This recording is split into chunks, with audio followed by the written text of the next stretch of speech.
Mercedes-Benz G Class has finally been revealed, but there's not a whole lot that we didn't know. The company showed what the interior would look like back in December. We learned that it would lose its solid front axle up front but keep low-range four-wheel drive and lockers on all three differentials a couple weeks ago. And of course we got to look at it from some leaked photography. So what's left to learn? Well, for one thing, the new G Class, despite looking like the old model left in a rock tumbler for about 30 seconds, is actually very new.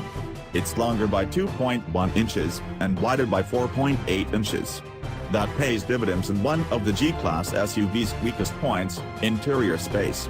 Leg, shoulder, and elbow room increases for both front and rear passengers. Rear leg room increases the most by a whopping 5.9 inches. And of course, as we've already seen, the interior itself is a much more luxurious, attractive place to be, while nodding to the past with the big grab bar on the dash and leaving the differential lock buttons front and center.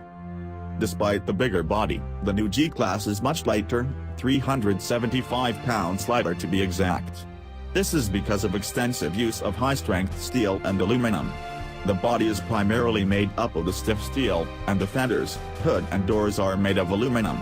All those bits will still be assembled in Graz, Austria, and will be powered by the current G500's twin-turbocharged 4.0-liter V8.